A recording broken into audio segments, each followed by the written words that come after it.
الحمد لله الصمد الذي لم يتخذ صاحبة ولا ولدا ولم يكن له ولي من الذل وكبره تكبيرا.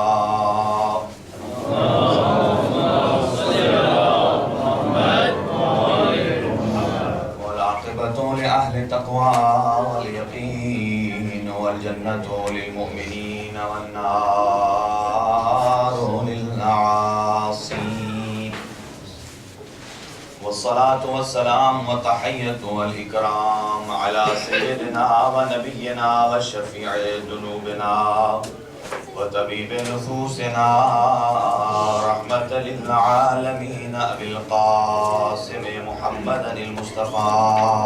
اللهم صل على محمد وعلى وصيه وبذيره ووارث علمه علم الأولين والآخرين يا سبوتين أمير المؤمنين علي بن أبي طالب عليه السلام.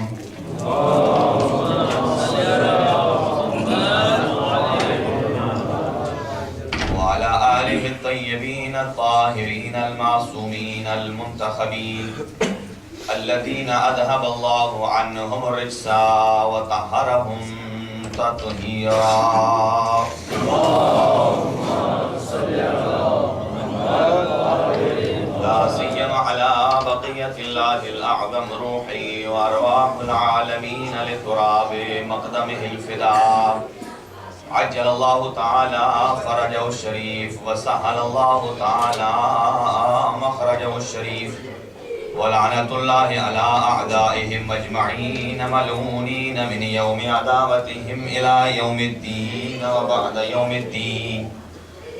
أما بعد فقد قال الله الحكيم في كتابه المتين بسم الله الرحمن الرحيم. وإذ قال يوسف لأبيه يا أبت إني رأيت 11 كوكبا والشمس والقمر رأيتهم لي ساجدين. صدق الله العلي العظيم. اللهم صل على محمد. حاضرین گرامی قدر چند دعائیں جملے. اللہ تعالیٰ کی ذات محمد و اہل بیت محمد تمام مومنین و مومنات جن کی درخواست دعا انہوں نے کی ہے، اللہ تعالیٰ ان سب کو ان کی حاجات کو پورا فرمائے اور حاضرین کی بھی حوائج شریعہ کو پورا فرمائے. اور جو مومنین و مومنات مسلسل تشریف لاتے رہیں اپنے مصروفیات کو ترک کر کے، اللہ تعالیٰ کی ذات ان کی زندگی میں برکت عطا فرمائے اور اس ذکر پاک کے صدقے میں ہم سب کے قلوب کو علوم محمد و آل محمد کے نور سے منور فرمائے اور بابصیرت بننے کی توفیق مرحمت فرمائے. حاضرین کے صغائر و کبائر سے درگزر فرمائے. ہمارے نوجوانوں کو سیرت حضرت علی اکبر پر چلنے کی توفیق عطا فرمائے. جتنے نوجوان رضاکار خدمت گزار کام کر رہے ہیں اس ادارے کے لیے، پروردگار ان سب کی توفیقات خیر میں اضافہ فرما. اس ادارے کی انتظامیہ کو مضبوط فرما. پروردگار ہم سب کو اس کا دست بازو بننے کی توفیق مرحمت فرما. اس ادارے کے معاونین جو حال حیات ہیں اور جو تشریف فرما ہیں سب کی توفیقات میں اضافہ فرما.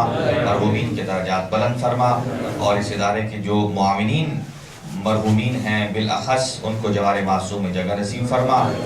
پروردگار بحق محمد و اہل بیت محمد عزاداری سید الشہداء کی محافظت فرما اور علماء اعلام کا سایہ ہمارے سروں پہ قائم و دائم فرما. پروردگار بحق محمد و اہل بیت محمد اپنے آپ کو حقیقی معنوں میں شیعہ علی ابن ابی طالب ثابت کرنے کی توفیق مرحمت فرما. پروردگار حجت خدا کے ظہور میں تعجیل فرما. ہم سب کو امام کی سپاہیوں میں شمار فرما. اپنی دعاؤں کی استجابت اور قبولیت کے لیے مل کر بابا کی بلند صلوات پڑھ لیں.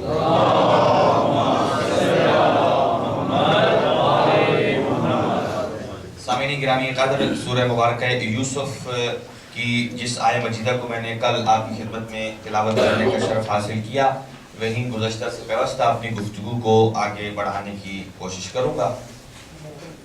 یہ مکتب اللہ پروردگار عالم کی خاص عنایت کا حامل ہے کہ اس رحمان نے اس گھرانے کو ہماری رہنمائی کے لیے انتخاب فرمایا.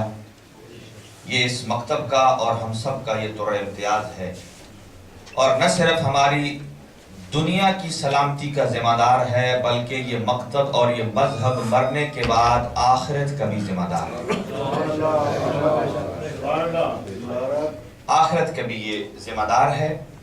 اور میں اپنی اس گفتگو کو کہ ارشاد پروردگار یہ ہے کہ حضرت یوسف علیہ السلام نے ایک خواب دیکھا جس میں 11 ستارے اور ایک سورج اور ایک چاند آپ کو سجدہ کر رہے ہیں، اور آپ کے بابا نے کہا حضرت یعقوب علیہ السلام نے، یا بنیا لا تقصص رؤیاک علی اخوتک، یہ خواب اپنے بھائیوں کو مت بتائیے گا، اس لیے کہ ہر ظرف اس قابل نہیں کہ وہ معصوم کے خواب کو سمجھ سکے۔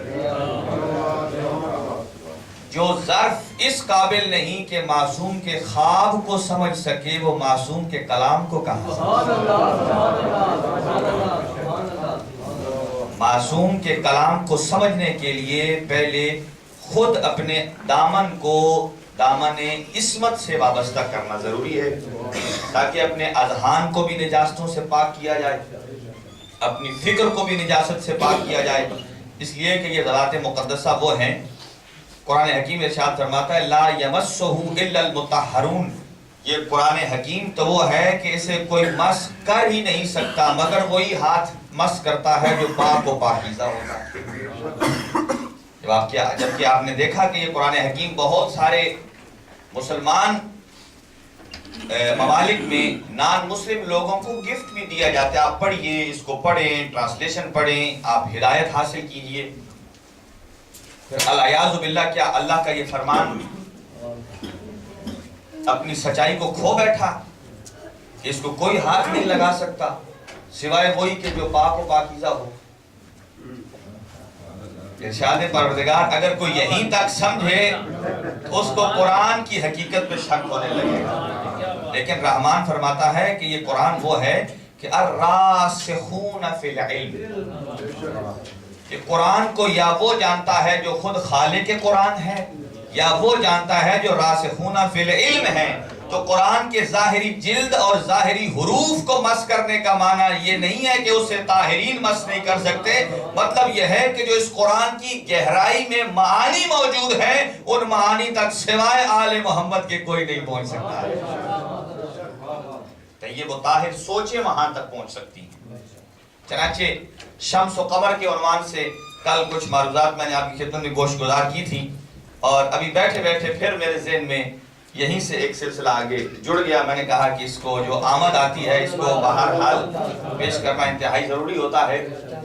قرآن حکیم نے بھی سورہ شمس میں ارشاد فرمایا وَالشَّمْسِ وَضُحَاهَا وَالْقَمَرِ إِذَا تَلَاهَا، سورج کی قسم اور اس سے نکلنے والی شعاؤں کی قسم،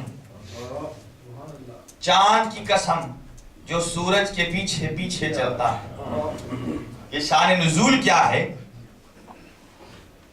ابن ابی الحدید معتزلی لکھتے ہیں اس کا شان نزول یہ ہے، حالانکہ بہت سارے مفسرین نے لکھا ہے، وہ یہ لکھتے ہیں کہ جب عید کا روز آیا سرکار دو عالم نے خوبصورت سفید جوڑا نور کی طرح جب زیب تن کیا اور کر کے جب اپنی دولت سرا سے نکلے مدینہ کی گلیوں میں، اور جیسے ہی نکلے ادھر سے جبرائیل یہ آیہ مجیدہ لے کر آ گیا وَالشَّمْسِ وَضُحَاهَا، اے حبیب اللہ فرماتا ہے مجھے آفتاب نبوت کی قسم اور اس کی پیشانی سے نکلنے والی نور کی قسم۔ ابھی سرکار اسی مسرت میں تھے کہ 3 قدم چلے تھے کہ جبرائیل پھر یہ آیت لے کے آگئے دوسری وَالْقَمَرِ إِذَا تَلَاهَا، اللہ فرماتا ہے مجھے اس چاند کی قسم کے جو سورج کے پیچھے پیچھے آتا ہے، جب سرکار نے پلٹ کے دیکھا تو وہی آ رہا تھا کہ جو چاند سورج کے پیچھے آیا۔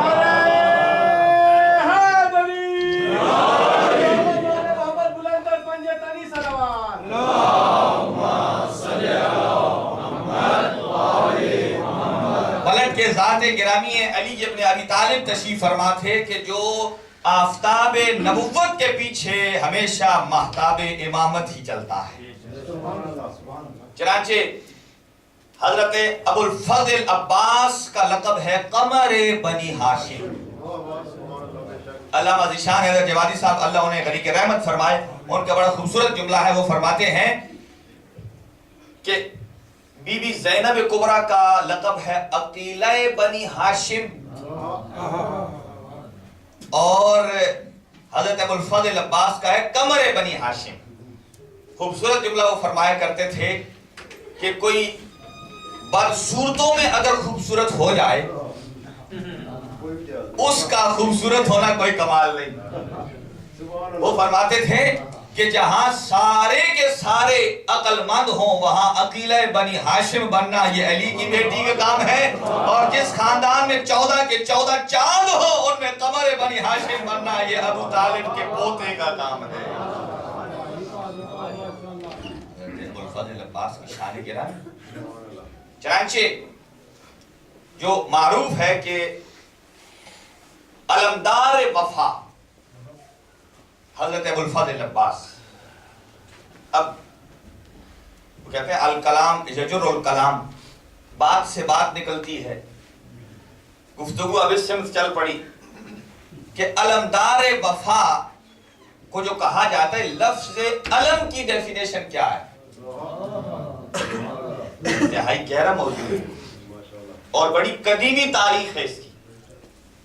علم کے لیے کلام عرب میں 3 لفظ یوز ہوتے ہیں، ایک علم، دوسرا لواء، اور تیسرا رعیہ۔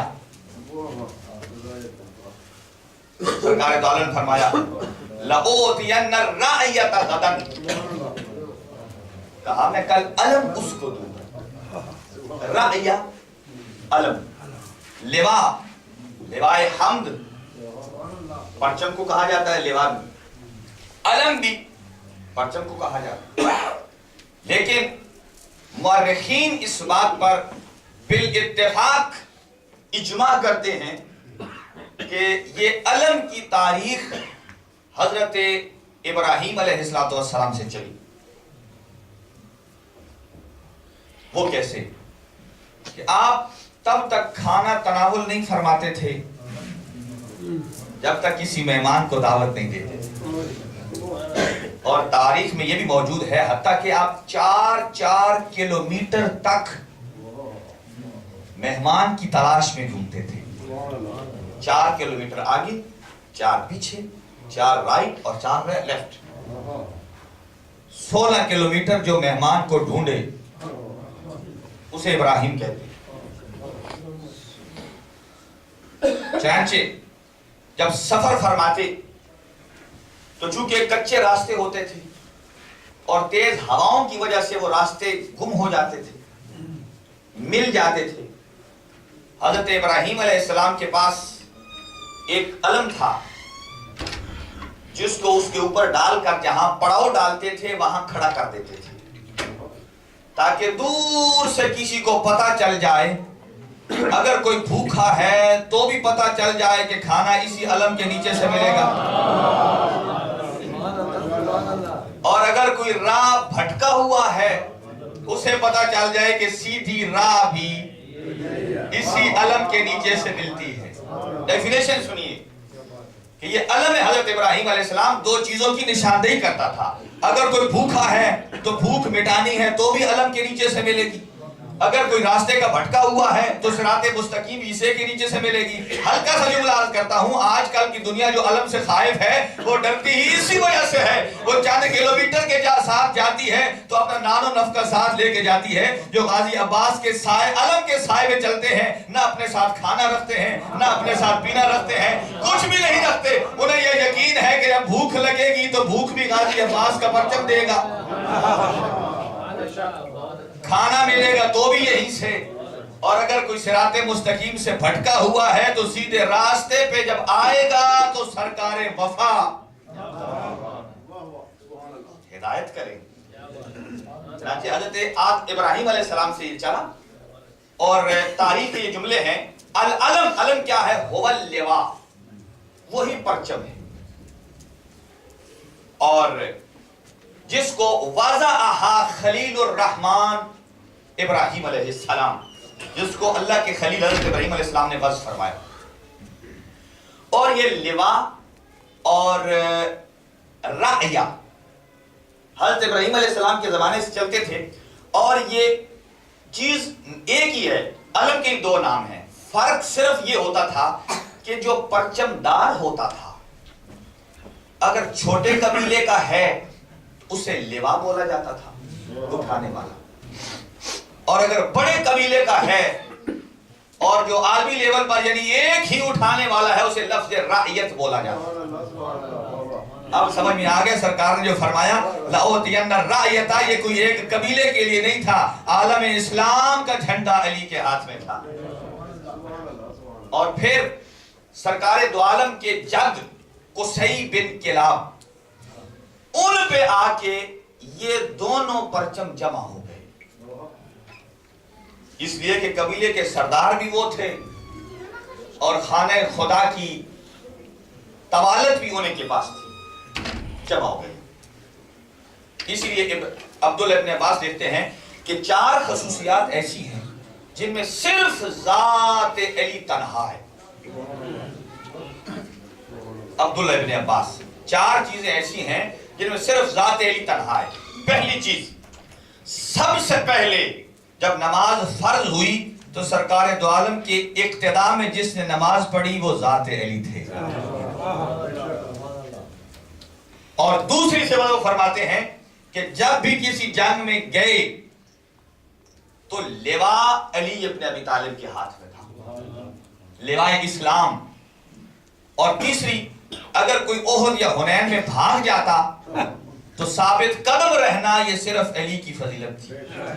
اور آخری فرماتے ہیں کہ سرکار دو عالم کی تجہیز و تکفین اور لحد میں اتارنے کا شرف بھی صرف ذات علی کو حاصل ہے۔ چنانچہ یہ وہی علم اور لواء ہے کہ جو سرکار علی ابن ابی طالب کے پاس تھا، اور اسی پرچم کا وارث ہے حضرت ابو الفضل عباس۔ یعنی اگر فوج کا سپہ سالار سرکار دو عالم ہو تو علمبردار علی ابن ابی طالب ہوتا ہے، اور اگر فوج کا علمبردار حسین ابن علی ہو تو اس کا، فوج کا سردار حسین ابن علی ہو تو اس کا علمبردار ابو الفضل عباس ہوتا ہے۔ تو یہاں میں عرض کروں گا یہ جو سرکار ابو الفضل عباس کا پنجہ آج تک بلند ہے،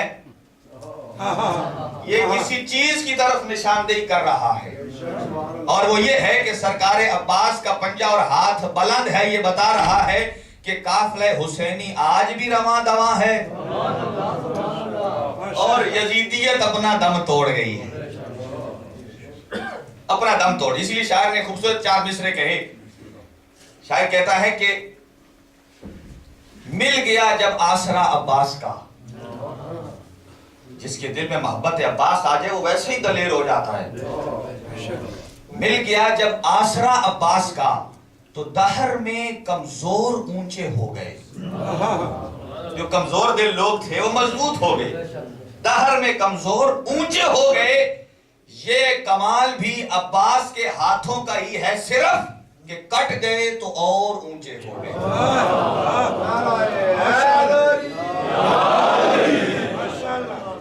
کٹ گئے تو اور اونچے ہو گئے، دشمن نے کاٹ کے پھینک دیے تھے، لیکن یہ سمجھنا چاہیے یزید کو کہ جن ہاتھوں کو تم نے کاٹا ہے وہ آج بھی بلند ہیں۔ اسی لیے لوگ کہتے ہیں کہ جو حضرت ابو الفضل عباس کے علم کے تلے جو شیعہ ہیں وہ حضرت ابو الفضل عباس کا پرچم لگاتے ہیں اپنے چھت کے اوپر۔ ایک مورخ نے خوبصورت جملہ کہا کہ یہ نہ کہا کیجئے کہ شیعہ کے گھر کے اوپر عباس کا علم ہوتا ہے، بلکہ یہ کہا کیجئے کہ عباس کے علم کے سائے تلے شیعہ کا گھر ہوتا ہے۔ یہ شرف ابو الفضل عباس کے علم کی ہے۔ ایک اور ربائی یاد آ گئی شاعر کی، وہ کہتا ہے ولی کے گھر میں بھی وفائی کرنا جس کو آتی ہے۔ علی ہے اللہ کا ولی، اور باپ کے ہوتے ہوئے اگر کوئی وفائی کا وفادار ہو، ولی کے گھر میں رہ کر بھی جس کو وفائی آتی ہے، وفاداروں سے اب تک جس کو رہنمائی آتی ہے، وفاداروں کی اب تک جس کو رہنمائی آتی ہے۔ اس جملے پہ خاصی توجہ چاہوں گا، وفاداروں کی جس کو ابھی تک رہنمائی آتی ہے، خدا معلوم اس کے ہاتھ ہوتے تو کیا کرتا، کٹے ہاتھوں سے بھی غازی کو مشکل کشائی آتی ہے۔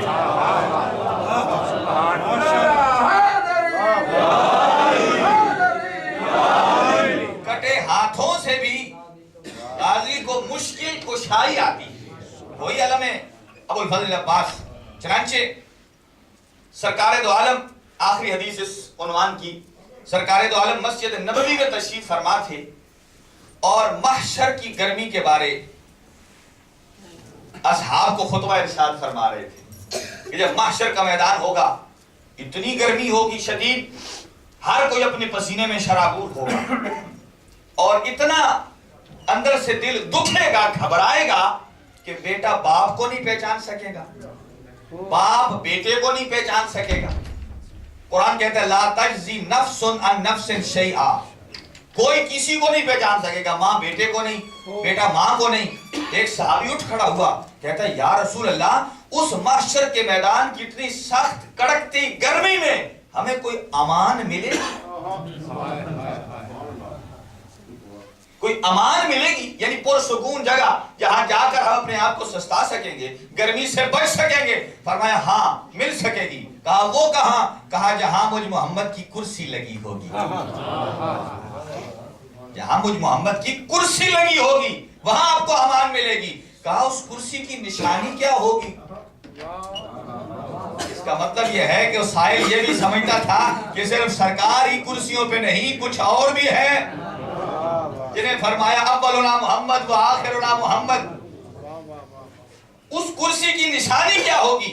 آپ نے فرمایا اس کرسی کی نشانی یہ ہے، ترمذی شریف کی روایت ہے، اس کرسی کی نشانی یہ ہے کہ اس کے بغل میں ایک علمبردار کھڑا ہوگا، اس کے ہاتھ میں ایک علم ہوگا، جس علم کا پھریرا کا ایک کنارہ مشرق میں ہوگا، سبحان اللہ، ایک کنارہ مغرب میں ہوگا، اتنا بڑا پھریرا۔ کہا جس کو امان چاہیے ہوگی وہ اس پرچم کے سائے تلے آئے گا تو اسے امان ملے گی۔ تو کہا یا رسول اللہ، پھر وہی کہنے لگے خیبر کے سستائے ہوئے، یا رسول اللہ یہ علم کس کے پاس ہوگا؟ فرمایا یہ اسی کے پاس ہوگا کہ جس کے ہاتھ میں خیبر کا علم تھا۔ سبحان اللہ۔ کہا اس علم کے سائے تلے وہی آ سکتا ہے کہ جو اس علمبردار کی فضیلت کو جانتا ہے۔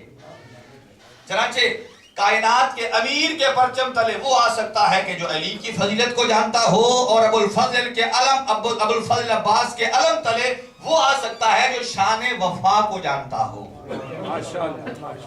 اور کہا اس معاشر کی گرمی سے بچ وہی سکتا ہے کہ جو اس پرچم تلے آ جائے۔ یعنی بتانا یہ چاہ رہے تھے کہ محشر کے میدان کی سخت گرمی بھی اسے نہیں بچا سکتی کہ جب تک وہ لوائے حمد کے سائے تلے نہ آ جائے۔ بے شک، بے شک۔ اور یہ کائنات کا اصول ہے، ہر ملک کا ایک پرچم ہوتا ہے، اگر کوئی اس کو جلائے اس ملک والوں کو کتنی دکھ ہوتا ہے، کتنا دکھ ہوتا ہے، لیکن یہ شرف ہے حجت خدا کا۔ جب امام زمانہ تشریف فرما ہوں گے، امام زمان تشریف فرما ہوں گے تو ہر پرچم جلے گا، جو رہے گا وہ صرف غازی کا پرچم رہے گا۔ سبحان اللہ، سبحان اللہ۔ حیدری، حکومت اللہ کی ہوگی، امامت امام مہدی کی ہوگی، اور پرچم ابو الفضل عباس کا ہوگا۔ سبحان اللہ۔ اس لیے سرکار دو عالم نے ارشاد فرمایا تھا کہ حضرت مریم محشر کے میدان میں اپنے بیٹے عیسیٰ پہ فخر کرے گی اور میں محمد علی پہ فخر کروں گا۔ صادق آل محمد فرماتے ہیں ام البنین اپنے بیٹے عباس پہ فخر کرے گی۔ ماشاءاللہ، جو ابھی تک نہیں پہنچے ان کے لیے فضیلت کا جملہ ہے۔ سبحان اللہ۔ محشر کے میدان میں حضرت مریم اپنے بیٹے عیسیٰ پہ فخر کرے گی۔ رسول فرماتے ہیں میں اپنے بھائی علی پہ فخر کروں گا۔ صادق آل محمد فرماتے ہیں ام البنین اپنے بیٹے ابو الفضل عباس پہ فخر کرے گی۔ میں کہوں گا یہ کیوں؟ ام البنین اپنے بیٹے عباس پر فخر کیوں کرے گی؟ شاید یہ وجہ نکلے، وہ کہے اے بی بی مریم تیرا بیٹا تو ہوگا عیسیٰ، جب میرا مہدی آئے گا نا تو جب عیسیٰ آسمان سے اترے گا، یہ حضرت عیسیٰ میرے مہدی کا سپاہی ہے، اور میرا بیٹا عباس سپاہی نہیں ہے، وہ سپاہ سالار ہے۔ سپاہی وہ ہوتا ہے جو حکم مانتا ہے، سپاہ سالار وہ ہوتا ہے جو حکم چلاتا ہے۔ ابھی تک سمجھ میں نہیں آئی؟ جو سپاہ سالار کے حکم کو مانے اسے عیسیٰ بن مریم کہتے ہیں، اور جس پہ سپاہ سالار